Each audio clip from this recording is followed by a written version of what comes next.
Well, student, today again I am continuing with the coordination compound, and further I am continuing with the geometrical isomerism. ये last video में बेटा किया था और complete नहीं हुआ था, ज्योमेट्रिकल आइसोमेरिज्म। ठीक है, ज्योमेट्रिकल आइसोमेरिज्म। तो इसमें हम एक तो आपको बताया था बेटा cis and trans isomerism, cis and trans isomerism. ठीक है, ये बताया था बेटा। This isomerism can be shown by square planar and octahedral complexes, octahedral complexes। ठीक है, सभी नहीं, वो कंडीशनल है बेटा। है ऑक्टाहेड्रल कॉम्प्लेक्सेस नेक्स्ट में, अभी नेक्स्ट टॉपिक में बताता हूँ। और can not be shown by टेट्राइडल, can not be shown by टेट्राइडल। टेट्राइडल complexes जो हैं वो टेट्राइडल कॉम्प्लेक्सेस जो हैं वो सिस और ट्रांस को नहीं दिखा सकते बेटे। ठीक है, नाउ बेटा इसी में एक टर्म है जिसको हम बोलते हैं दिस इज फेशियल। है एक, ये भी इसी में आता है ज्योमेट्रिकल आइसोमेरिज्म में। है फेशियल, FACIAL, है इस शॉर्ट में लिखते हैं FAC। एंड मेरिडोनियल, MERIDONIAL बेटा, मेरिडोनियल MR लिखते हैं शॉर्ट में। है आइसोमेरिज्म, है शोन। है जी, कौन आइसो आल्सो शोन, ये भी इसी में आता है geometrical isomerism. Also shown by the octahedral complexes, octahedral complexes सभी नहीं, of the type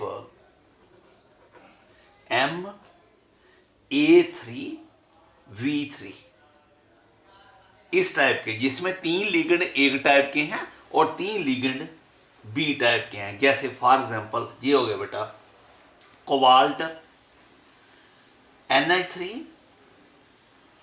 3NO2 3, ये वाला कॉम्प्लेक्स। इसमें मेटल कोई और हो सकता है लिगेंड, लेकिन 3 लिगेंड एक टाइप, 3 लिगेंड दूसरे टाइप, ये यही जो है कैन शो फेशियल एंड। ठीक है, तो फेशियल व्हेन, ये कब राइज होता है? Rise when 3 donor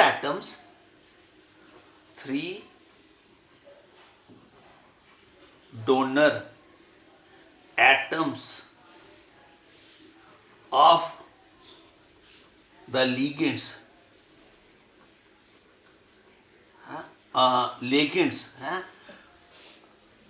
occupy adjacent position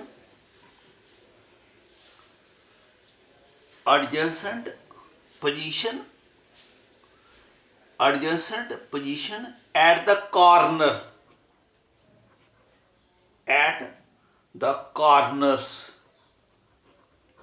of an octahedral face। जरा ध्यान से देखना, ये ज्योमेट्री ना थोड़ी अगर मॉडल हो तो थोड़ा ज़्यादा अच्छा समझाया जा सकता है। आप ना NCERT की बुक में इसको देखना, वहाँ वो उसने कलर डायग्राम बनाई है तो थोड़ा आपको ज़्यादा क्लियर हो जाएगा। है मैं कोशिश करूँगा इधर समझाने की, लेकिन हो सकता है प्रॉपरली नहीं समझ, क्योंकि 3 डायमेंशनल है ना, तो 3 डायमेंशनल। देखो बेटा, ये है आपका सपोज कोबाल्ट, ये है आपका NO2, ये NO2 है बेटा, ये एक कार्नर है, ये एक कार्नर है, एक कार्नर ये बेटा ऊपर को जाए।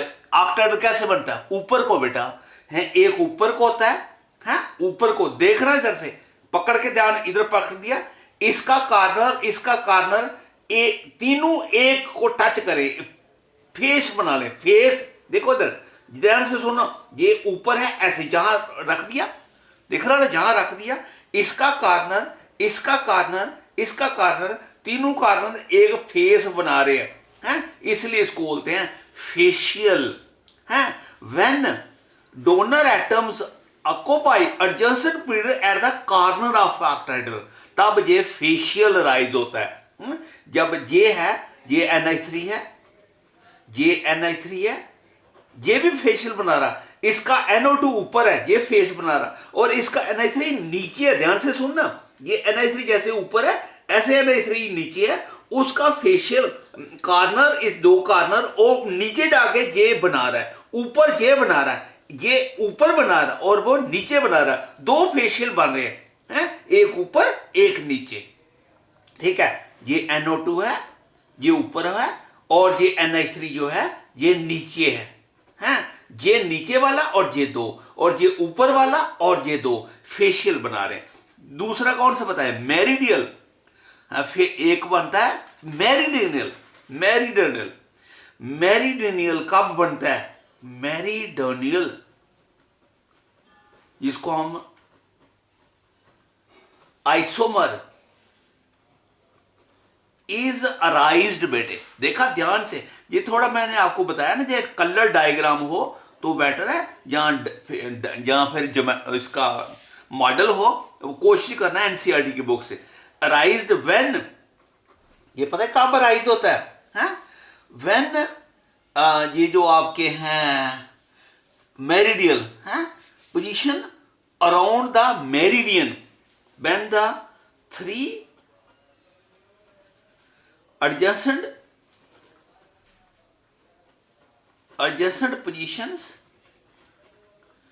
positions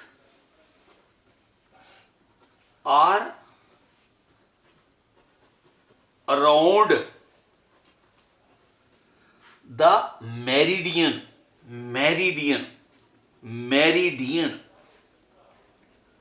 of the octahedron। Meridian, आपको शायद मैथमेटिक्स में आपने ये वर्ड सुना होगा मेरिडियन। देखो ये कैसे है, ये ऐसे है, ये आपका ये एक है, ठीक है, इसको मैं बनाता हूं। देखो इट्स लाइक दिस, दिख रहा ना, इट्स लाइक दिस।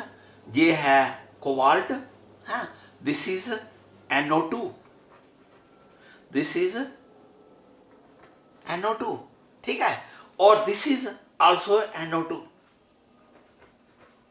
ये तीनों एक ही फेस में, ध्यान से, तीनों एक ही फेस, एक ही मेरिडियनल फेस नहीं, फेस वर्ड मैंने गलत यूज कर दिया, तीनों एक ही मेरिडियन, ये तीनों एक ही प्लेन में है, ठीक है।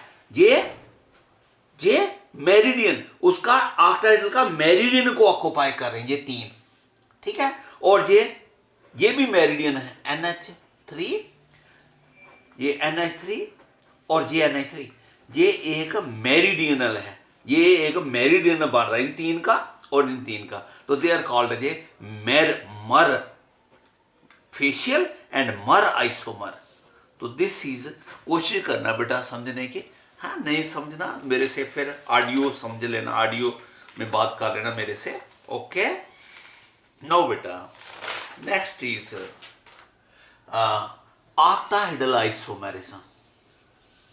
octahedral isomerism, ये भी बेटे सारी पुत्र हैं, ये बेटा ऑप्टिकल आइसोमेरिज्म, ऑप्टिकल आइसोमेरिज्म, ये ऑप्टिकल आइसोमेरिज्म भी होती है बेटा। दिस आइसोमेरिज्म, ये आपको बताया था ये डेक्स्ट्रो लीवो, ऑर्गेनिक केमिस्ट्री में हमने बहुत डिटेल में पढ़ा था बेटा। हाँ हाँ, ऑक्टाहेड्रल आइसोमेरिज्म, ठीक है, ये हमने उसमें बहुत पढ़ा था। हाँ, square complexes and octahedral complexes can show this बेटा। Optical only octahedral complexes, only octahedral complexes हैं कौन से कैन शो दिस आइसोमेरिज्म। तो आपको मालूम है ना डेक्स्ट्रो एंड लीवो, मैं डिटेल में नहीं पढ़ा रहा क्योंकि हमने पढ़ाया हुआ डेक्स्ट्रो है, which are mirror image of each other, हैं ठीक है, हैं mirror image of each other but not superimposable, हैं D and L isomer, D and L isomers क्या होते हैं, सेम फार्मूला, सेम फार्मूला है, similar structure,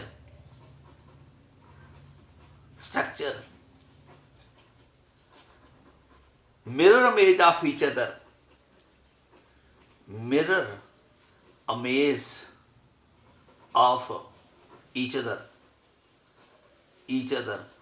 but not superimposable, superimposable नहीं है बेटा, ठीक है, they are not superimposable, ठीक है, mirror image but not superimposable, ठीक है। जैसे इसकी एग्जांपल है, ये है CO इथिलीन EN3, बताया था ना, EN इथिलीन डाइमीन होता है, डाई ये इसको ऐसे लिखते हैं EN इथिलीन डाइमीन, तो ये आपका +3। देखो ये कोबाल्ट है, ये EN जो है ये वाइडेंटेड है, 2 बॉन्ड बनाता है कोऑर्डिनेट, इथिलीन डाइमीन मैंने आगे बताया हुआ है, डाइमाइन इथेन, इसको ये ऐसे, ये एक लिगेंड, ये दूसरा लिगेंड और ये तीसरा लिगेंड बाइडेंटेड, इसका मिरर इमेज, ये डेक्स्ट्रो है, ये इसका मिरर इमेज जो है ये लीवो है, दिस इज ये इसका EN मिरर इमेज, यहां पर ये इसका मिरर इमेज, ये ethylene diamine, they are mirror image of each other but not superimposable, if one is dextro second is a levo, समझ लगे। तो they are called optical isomers. एक आदि एग्जांपल और भी कर सकते हो नोट से या बुक से, ठीक है बेटा। नाउ बेटा अब है नेक्स्ट, मैं आपको बताने जा रहा हूं bonding in coordination chemistry, bonding in coordination compounds,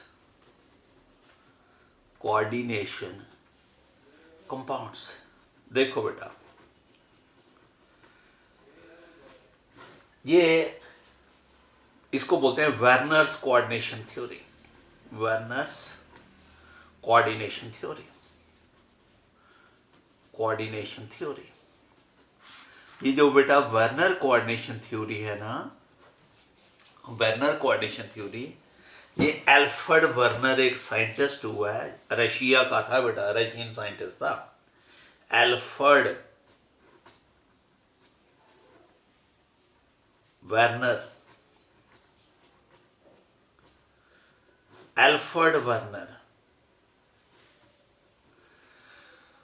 ये एल्फ्रेड वर्नर था ना, इसने ये थ्योरी दी थी और इस थ्योरी के लिए इसको नोबेल प्राइज मिला था। हैं आज आप कोऑर्डिनेशन कंपाउंड जो सोच रहे हो नोबेल प्राइज, हैं तो इसी की वजह से है आज कोऑर्डिनेशन थ्योरी, आज हम कोऑर्डिनेशन कंपाउंड इसी की वजह से बोल रहे हैं, ठीक है। तो इसने इसके पास्चुलेट बेटे 3 नंबर के आते हैं इम्तिहान में, है बहुत छोटे हैं, पास्चुलेट्स ऑफ वर्नर थ्योरी। इसने बताया कि मेटल shows या possesses two type of valency, two types of valencies, दो टाइप की वैलेंसीज हैं। एक है primary valency, primary valency, primary valencies, ठीक है। इसको हम ये भी बोलते हैं ionisable valency, ionisable valency, valencies. तो बी है सेकेंडरी वैलेंसी। भाई यही एक बेसिक बात थी, इससे कोई ऐसे सोच नहीं सकता था कि एक ही एलिमेंट दो तरह की वैलेंसी दिखाएगा।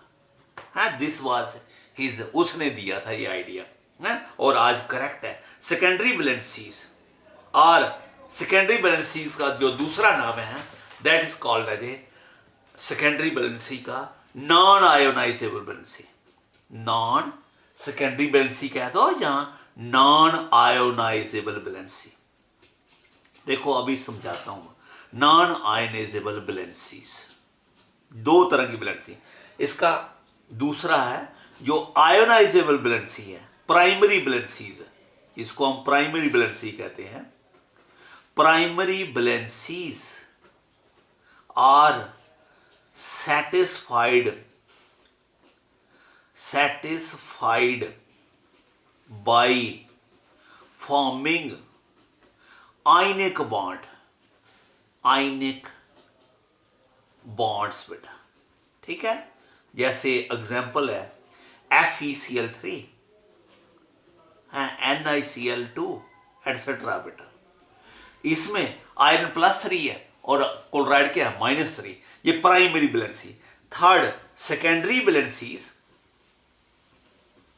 सेकेंडरी वैलेंसीज और satisfied by the formation of, by accepting लिख सकते हो, by accepting the lone pair of electron, by accepting the lone pair of electrons from the ligands, from the ligands, ठीक है। हाँ, ये सेकेंडरी वैलेंसी जिसको हम नॉन एनर्जी, जैसे फॉर एग्जांपल ये है निकल, है NiH3 हाँ, ओवरऑल चार्ज क्या +3, ये ऐसे है। कैसे? ये N निकल है और ये NH3 ने इसको लोन पेयर दिया है और कितने अमोनिया दे रहे हैं 6। ज्योमेट्री कौन सी बात है? ऑक्टाइडल। ये Ni3, ये Ni3, ठीक है। ये चार एक प्लेन में है और ये अबव द प्लेन है और ये बिलो द प्लेन। ये ऑक्टाइडल कॉम्प्लेक्स बने। ओवरऑल क्या है? ये +3। अरे इसके साथ कोऑर्डिनेट बॉन्ड बन गया। इसने निकल की वैलेंसी को सेटिस्फाई किया। कौन सी? सेकेंडरी को। नॉन आयोनाइजेबल क्यों कहते हैं? क्योंकि इसको वाटर में डालो तो ये वाटर में अपना बॉन्ड को तोड़ता नहीं है। इसको आयोनाइजेबल क्यों कहते हैं? इसको वाटर में डालो तो ये वाटर में आयोनाइज हो जाता है, आयरन अलग हो जाता है, क्लोराइड अलग हो जाता है। मेरी बात समझिए? It is ionisable. Primary valency is ionisable, secondary valency ionisable नहीं है। ये FeNi3 को आप कॉम्प्लेक्स कंपाउंड में डालो, है वाटर में डालो इसको, तो ये आयोनाइज नहीं होगा। अब देखो ये मैंने बताया ना, ये अब इसकी देखो, ये है NiNH3 Cl3। इस कंपाउंड में मेटल की, निकल की दोनों वैलेंसी सेटिस्फाइड हो गई, प्राइमरी भी सेकेंडरी भी है। प्राइमरी किसने सेटिस्फाई किया? क्लोराइड ने। सेकेंडरी किसने किया? तो metal tends tends to satisfy its both valencies. ये मेटल अपनी दोनों वैलेंसीज को सेटिस्फाई करना चाहता है। All metals do not form complex compound, सभी नहीं बनाते हैं।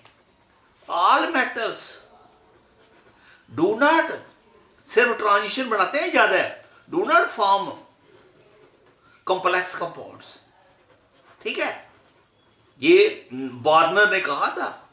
ठीक है, तो ये जो मेटल है ये इसमें प्राइमरी वैलेंसी भी सेटिस्फाई हो रही है। मैं नेक्स्ट पेज में बताता हूं कैसे। देखो, ये है निकल, ये NH3 है, ये इसका साथ कोऑर्डिनेट बॉन्ड बना रहा है, NH3 कोऑर्डिनेट बॉन्ड, ये इसके साथ कोऑर्डिनेट बॉन्ड, ये इसके साथ कोऑर्डिनेट बॉन्ड, ये इसकी वैलेंसी सेटिस्फाई होगी। है, ये ऑक्टाइडल है ना, एक यहां भी है NH3 और एक ये ऊपर है ऑक्टाइडल है। ठीक है, ये कौन सी सेटिस्फाई कर रहा है? सेकेंडरी वैलेंसी है। और जो Cl नेगेटिव है, ये जो Cl नेगेटिव है, ये बाहर पड़े हैं, इसके साथ इसका आयनिक बॉन्ड बन रहा है। ये कहीं पर भी लग सकते हैं, इनकी कोई फिक्स पोजीशन नहीं है। Cl नेगेटिव जो है वो इसकी ये जो प्राइमरी सेकेंडरी वैलेंसी है वो हम ब्रैकेट में दिखाते हैं, जो आयनाइज वैलेंसी है वो ब्रैकेट के बाद दिखाते हैं। जैसे ये दिखाया मैंने Ni NH3 6, ये ब्रैकेट में दिखाते हैं। ठीक है, और ये Cl3 बार में दिखाते हैं। तो ये वाटर में डिसोशिएट नहीं करता, ये सेकेंड प्राइमरी डिसोशिएट कर जाता है। जब इसको वाटर में डालोगे तो it will give you Ni in water, it will give you NH3 6 +3 Cl negative. अरे प्राइमरी वैलेंसी डिसोशिएट हो गई है, सेकेंडरी वैलेंसी डिसोशिएट नहीं है। It is ionisable, it is non ionisable. होगी बात, समझेगी? ये पॉइंट हो गया फोर्थ। फिफ्थ पॉइंट लास्ट इसका, वो ये लास्ट पॉइंट ये है कि जो आपकी वैलेंसीज हैं, secondary valency, geometry of the complex, geometry of the complex depends upon secondary valency, depends upon secondary valency, secondary valency, secondary valency decide करेगी कि कॉम्प्लेक्स टेट्राहेड्रल होगा, ऑक्टाहेड्रल होगा या स्क्वायर प्लैनर। तो these were the postulate of Werner's theory।